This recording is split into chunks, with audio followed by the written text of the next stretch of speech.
Buenas noches, Javier Rodríguez. Como primer partido de Liga, valoración del partido. Por parte nuestra, poca.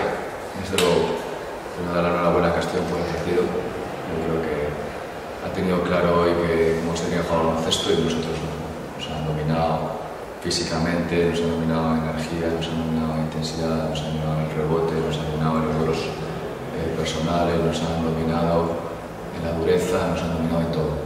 Entonces, no sé si nosotros veníamos con demasiadas expectativas en el partido y luego las tenía para hacer un buen partido. Ya a competir, ya ganar o no, eso ya depende de muchos factores. Y está claro que nuestro primer partido de hoy no ha sido al nivel que nosotros veníamos dando y de lo que somos capaces. Así que poca historia del partido, hemos sido superados en todas las facetas. Así que nada, el partido de Liga, esto es muy largo, tenemos que aprender de hoy, de lo que no queremos ser como equipo, sobre todo. Yo creo que lo tenemos claro. Así que este partido es para aprender, para saber lo que no queremos y sobre todo para saber cuál es nuestro camino, cuál es nuestra filosofía, nuestra identidad, nuestro ADN, nuestras fortalezas. Así que bueno, descansar, el viaje y el lunes otra vez centrar para preparar el siguiente partido.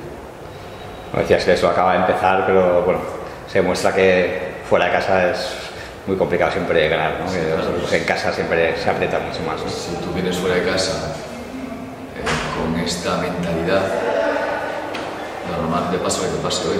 Una liga tan complicada, tan difícil, contra buenos jugadores. Si tú vas fuera de casa y al final juegas de una manera en la que los básicos no los cumples, que es nuestra identidad, que es la que veníamos haciendo todos los días, entrenando y jugando en pretemporada, pues está claro que vas en déficit. Eso después nos merma la confianza ofensiva, obviamente, porque cada vez que ellos atacan, anotan, te sientes superado en cada momento, entonces al final es una rueda, no nos dejan correr, no podemos jugar al baloncesto. Entonces yo creo que nos han superado en todo. Hay que aceptarlo, hay que aprender de ello y a partir del lunes volver a recuperar, no perder aquello que hemos creado durante 5 semanas por un partido, simplemente recuperar aquello que nos hace ser diferentes, ¿no? Aquello que nos hace competir, y hoy desde luego no lo hemos sacado, y eso es un poco el resumen del partido.